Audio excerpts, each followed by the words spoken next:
yi nga xam ni yëkkati woon na ko ci affaire Sana Magnan ginnaaw bu nu ko tegee loxo déglu ko laataa rek nu koy daal di jébbal ñi nga xam ne nag ñoom ñoo di les autorités gambiennes kàddu yi si Pape Sané yëkkati woon jëmale ko rek ci ki nga xam ne nag moo di Pastef ak njiital Pastef daanaka loolu bokk na ci lu tax ndax di koy woolu ginnaaw bu nu ko dégloo ba noppi placé ko en garde à vue diffusion de fausses nouvelles dañ koy daal di toppee. waaw Sana boobu. moo indi coow li wala ci sujet am lañ doon wax ba moom Pape Sané mu judd li fekk ko ci. alors suñu fàttalikoo 2004 ak 2006. certes lu loolu kese. waa dates yooyu c'est des dates clés importantes pour l'état gambien. décembre 2004. waaw mooy état bii may wax baro bi 2004 dafa am benn journaliste bu ñu faat. ñu ko abattre rey c'est-à-dire c'est un assassinat en fait. dañ koo rey mu ngi tudd Aïdara.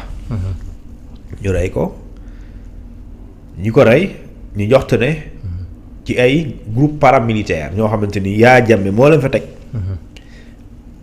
ñu nekk ay milices pour ñu defal ko yenn sale boulot yi.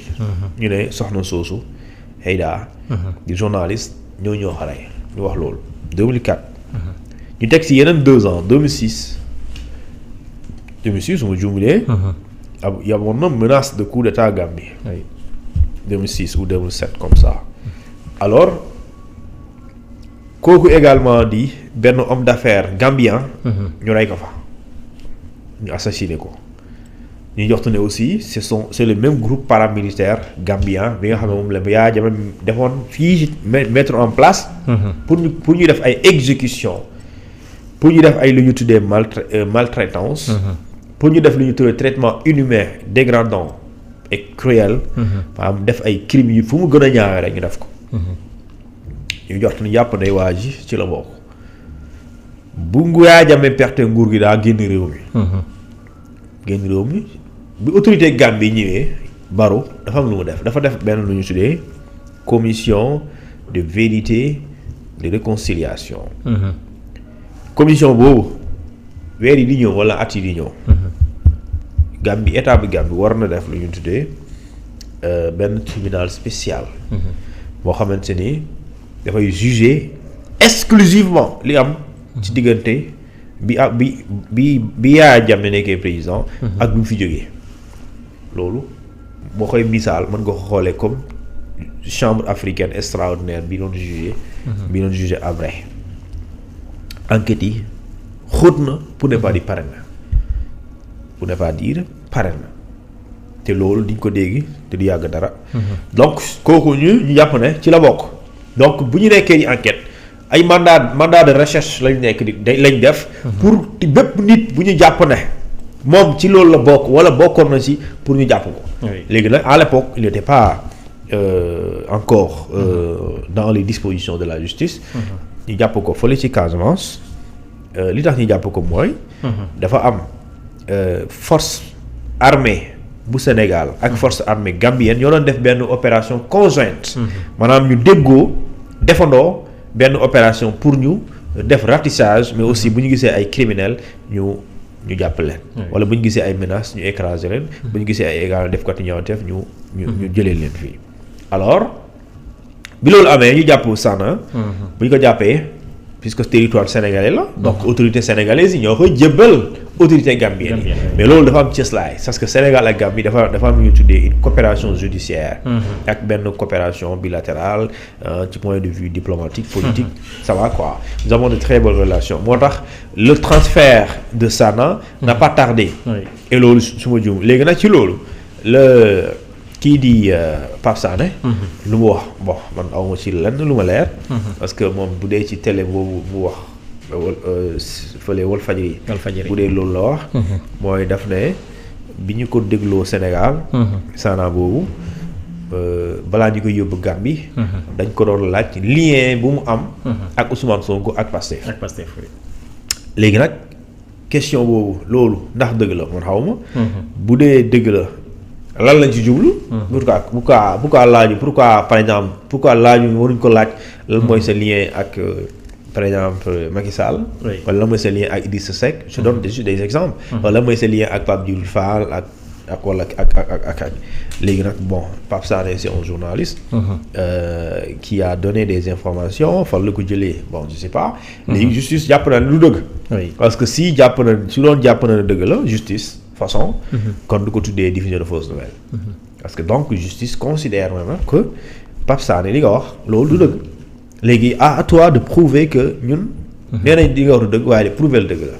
et loolu c'est l'article 255 du code pénal sénégalais et si l'article 255 day neexul a mucc de. neexut a mucc. déedéet parce que loo xamante ni conditionnel sax dañ lay conditionnel dañ lay indi conditionnel. c'est-à-dire que dañ la ne 255 day sëñ bi buñ la ko toppee balaa ma lay indil sax 140 bu code de procédure pénale nga xamante ne c'est une contrainte judiciaire boo xamante ne kenn mënu ko teggi wala jafe na pour nga teggi ko. parce que foofu l'article 144 du code de procédure pénale daf ne bu fekkee ne procureur dafa def réquisition. boo xam ne motiver ko ne yow nañ la yóbbu mandat dépôt. ñu ne juge d'instruction bi day amul choix obligation la am pour yóbbu la mandat dépôt. parce que yooyu bu fekkente ne article 56 ba 100 ak 255. dans ce cas. yow sa mandat dépôt moom. lu leer la obligatoire la. léegi xam nga 255 ci la boo. léegi 255 ci code pénal daf ne la diffusion de fausses nouvelles. la fabrication de propos mensongers attribués à quelqu'un ou à une institution. wala la divulgation le partage. wala yàqam la production reproduction et cetera. parce que ñun ñooy jàpp diffusion de fausses nouvelles. mais même la reproduction de fausses nouvelles est un délit. c'est-à-dire que nit ki wax lu nekkul dëgg yow nga jottalewaat ko yaa ngi ci biir. yaa ngi dégg jël kaddu jàmbur te du fen te du dëgg nga ne moom moo ko wax. wala nga moomale ko loolu mooy attribution de propos mensongers à quelqu'un. léegi nag yooyu dañu ne su fekkente ni dafa am bu fekkente ni yow mi ko wax nga waxee ko bonne foi ak mauvaise foi moo ci yem. parce que loi bi lu wax fait de bonne ou de mauvaise foi loolu wax fait. de bonne ou de mauvaise foi mooy diffusion dafa ne fait de bonne ou de mauvaise foi xam nga kon foofu. mënoo justifier même bu dee erreur. mënoo justifier mën a am. mënoo ko justifier bonne foi mënul la ci génne. parce que loi bi dafa clair dafa ne fait de bonne ou de mauvaise foi. beneen bi mooy ñu ne. bu fekkente ni tey. li nga wax juróogul dara waaye mën na jur parce que dañ ne. même si bu fekkente ni la diffusion de fausses nouvelles ou bien la reproduction de ces fausses nouvelles aurait entraîné les mêmes conséquences maanaam conséquences yi mooy lan. bu dee xam nga wax ak li ñu jox ne li nga wax du dëgg waaye juróowul dara waaye mën na jur.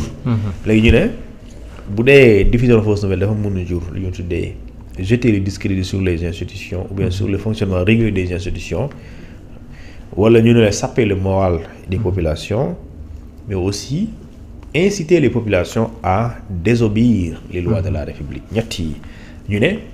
bu dee li nga wax la diffusion de fausses nouvelles entraîne ces trois conséquences yow mandat de dépôt bu ko procureur waxee d'office la. mandat de dépôt nga jël. waaw bu fekkente ne aussi juragu ko waaye mu ne mën na ko jur. xam nga conditionnel la. oui maanaam loolu présent futur la waaye xam nga wóoragul la. léegi su procureur jàppee ne yow li nga wax du dëgg waaye mën na jurul benn ci ñett yi. mooy jeter le discrédit sur les institutions. saper le moral des populations mooy tiital nit yi. panique générale wala def lu ñuy suddee. Désobéissance des lois de la République ñu ne lii de su amee dans ce cas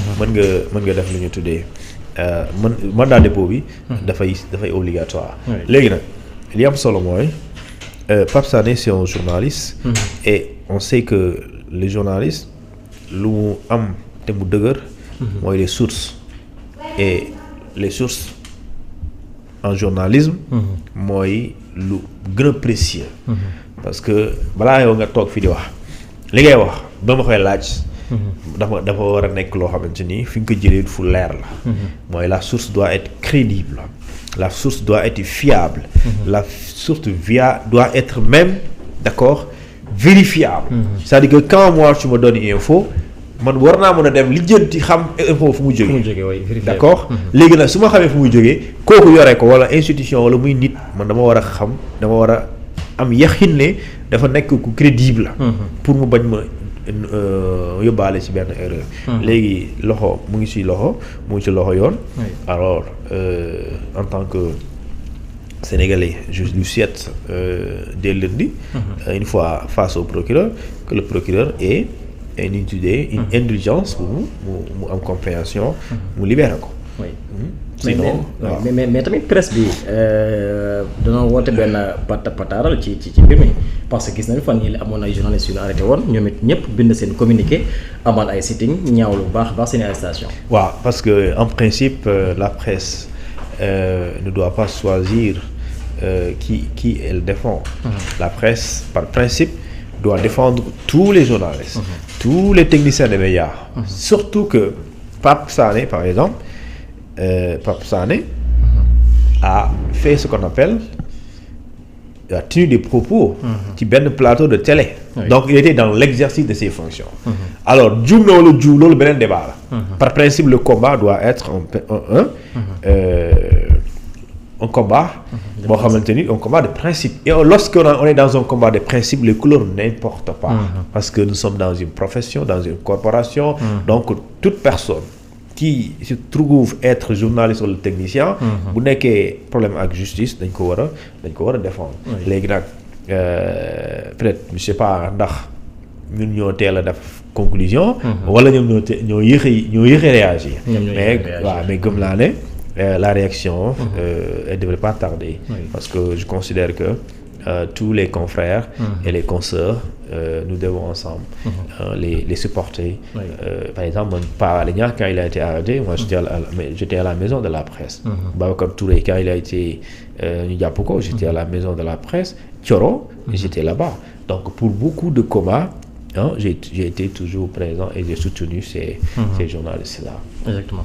Alors ba tey ci arrestation ki nga xam ne nag moo di Pape Sané nekk chroniqueur fële ca Walfadjri Abdou Karim Gueye xurum xaq ak ñu nu interpellé naka tey jii léegi ñu si doon wax kii di Seydi Gassama moom jàpp na ni ñoom ñëpp dañ leen war a libéré ndax délit bii di diffusion de fausses nouvelles ak trouble à l'ordre public loolee war na ko daal di instrumentaliser pour rek restreindre les libertés publiques moom gis-gis boobu la am ci arrestation kii di Pape Sané Abdou Karim Gueye xurum xaq ak ñeneen ñu tegandoo loxo naka tey jii fële ca Sandaga. waaw la meilleure manière de régler histoire bii ñuy nekk ci di def. tuddee ko diffusion de fausses nouvelles. ak offense au chef de l'État ak diffamation. ak lu ñu tuddee ak lan waaw yooyu. trouble à l'ordre public. waaw yooyu. c'est de réformer le code pénal sénégalais. c'est-à-dire que tant que réformer ko lu ñuy wax fii ba ay vraiment. amul solo. parce que xamul tax. tey si la ki lay jàpp procureur daf lay jàpp sur la base des textes yuy fi ne des textes en vigueur. ki lay àtte daf lay àtte sur la base de ce qu'on du code pénal sénégalais. dama ne la dernière mise à jour du code pénal sénégalais. yaa ngi dégg la dernière mise à jour laa wax. c'est-à-dire li ñu tuddee diffusion de fausses nouvelles. mu ngi fa chef d'État offense au chef de l'État. mu ngi fa léegi soo bañee ñu loolu ñu bañ ko toppee nit. le débat c'est ça. parce que soo ne waruñu toppee nit daan nit ci diffusion de fausses nouvelles wala li ñu tuddee délit. d'opinion xaw ma. te yenn lu ñuy wax c'est délit d'opinion la diffusion de fausses nouvelles c'est pas un délit d'opinion. déedéet diffusion de fausses nouvelles mooy wax loo xamante ne justice nee du dëgg. loolu du opinion. wax dëgg mooy wax lu lekkul dëgg mooy opinion. c'est pas une opinion ça. le délit d'opinion c'est quoi nga ñëw di wax sa xalaat ci démocratie. ñu jaar ci créer le problème te yow li nga wax dara bonu si waxoo lu nekkul dëgg offensoo kenn saagawoo kenn. waaye li nga wax da nga doon utiliser sa liberté de ton am ku mu neexul mu ñëw créer le dossier boo xamante ne ñëpp xam na ne vide la. loolu bokk na ci délit d'opinion mais la diffusion de fausses nouvelles c'est pas un délit d'opinion taxaw ci télé di saaga ñu jàpp la du liberté d'expression du liberté d'opinion. mën na ko tuddee délit d'opinion loolu vraiment yëppaate la. nekk ci télé di saaga nit foo ko teg fan lañ bind ci constitution nit am na droit saaga amul benn texte sénégalais bi wax ne am nga droit saaga ça n'existe pas. donc kon mënoo utiliser saaga bëgg a justifier liberté d'opinion mënul nekk. donc la liberté d'opinion c'est un exercice de droit constitutionnel mais qui est encadré donc il y a des limites c'est la responsabilité d'ailleurs moom moo tegu léegi nag suñu bëggee loolu dañ par exemple en France 2013 précisément dañoo modifier seen loi seen texte ñu changé dindi lu ñu tuddee délit d'offense au chef de l'État tey heure bi ma wax ak yow benn nit pas 2013 ou bon c'est ça oui sous c'est 2013 su ma juumalee dañ ko dindi ñu ne léegi nit taxaw ne da ngay wax ak président ñu ne da nga ko offensé loolu amatul déedéet le délit d'offense au chef de l'État amul en France bi ñu toll xam lu ñu def dañoo modifier loolu parce que dañoo bëgg a justifier que démocratie am na fu mu toll donc citoyen dañoo war a am liberté wax seen xalaat ci président bi donc lu xalaat boobu même bu ñu déraper waruñu ko tuddee offense au chef de l'État ñu dindi ko dañ ko dindi ñu modifier ko changer ko tey français bi bu taxee di wax di wax président bi yenn kàddu yi même bu ñu koy topp duñ ko toppee lu ñu tuddee délit d'offense au chef de l'État mën nañu ko toppee par exemple lu ñu tuddee diffamation wala injure te loolu sax duñu la tëj peine bi elle est civile la sanction elle est civile c'est 45 000 euros su ma jubalee 45 000 euros maanaam loolu lañ lay fayee ko loolu boo koy xayma xaalis la si bu bëri si Sénégal léegi nag loolu mooy li am solo bu ñu bëggalee dara daal ku ko def ñu ne lii buñ ko daan nit da ngay fexe ba dindi ko ci texte bi waaye soo ko dindiwulee procureur ku ko def mu woo la c'est loolu suñ ko bëggee maanaam bu dee dama topp logique boobu mooy kon ku sàcc ko nañ ko bàyyi nañ ko bàyyi moom waaw parce que ci wàllum yoon sàcc le vol est un délit comme l'injure est un délit léegi mais mbir bi man lu ma xaw a jaaxal mooy trouble à l'ordre public loolu est-ce que mën nañ ko jël boole kaak ci li nga xam ne nag mooy liberté publique trouble à l'ordre public sax sëñ bi c'est une violation des libertés publiques waaw loolu laa yaakaar waaw trouble à l'ordre public xam nga luy trouble waaw lépp daal nga ñëw jaxaso